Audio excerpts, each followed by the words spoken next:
Hey folks, this is Jake Davis with an on-the-fly review for you. This is my little co-host Scarlett Jean. Hey baby girl, hold your neck upright. She doesn't like to do that. Anyhow, today I'm talking about Ford vs. Ferrari, released last weekend, directed by James Mangold. I believe executive produced by Michael Mann, starring Matt Damon, Christian Bale, John Bernthal, and Josh Lucas.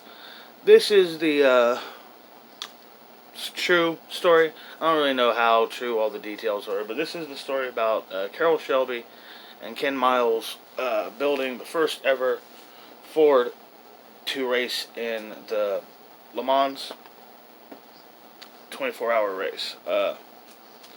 Now, I'm sure for real racing fans, people who follow competitive racing, this probably was a big deal in the history of the sport.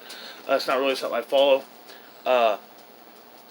Not really, I don't know, it's not exactly my favorite genre of films, not even sports films either. I mean, not even for sports films. We're talking about the best sports films are usually, boxing, baseball. Anyhow, I thought this movie, wasn't bad. I mean, I love the whole opening of the film where you see Carroll Shelby when he was still a racer, just casually brushing off being catching on fire and stuff like that. Am I still on fire or not? No, you're not on fire. I'm gonna go.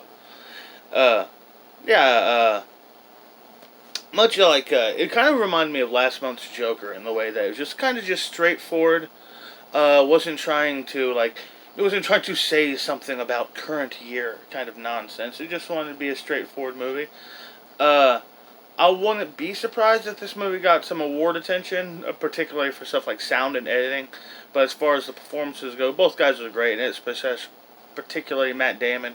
Knowing how the Academy is, I would probably expect them to submit him as a supporting character to help the Oscar chances, even though it probably has just as much, if not a little more, screen time than Christian Bale.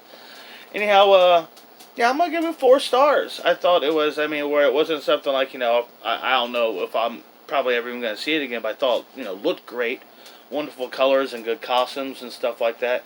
Really reminded me of Francis Ford Coppola's Tucker, the Man His Dream, with all, like I said, the yellows and the browns.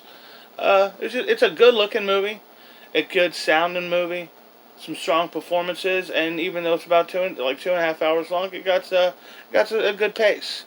It's just a solid movie. It's nothing super special, super great. It's not something I'm probably gonna do an essay about anytime. But yeah, I enjoyed it a bit.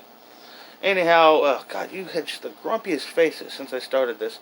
Anyhow, I hope y'all like this review. Share, subscribe, if you want to. I'm Jake Davis, and I'll catch you on the fly.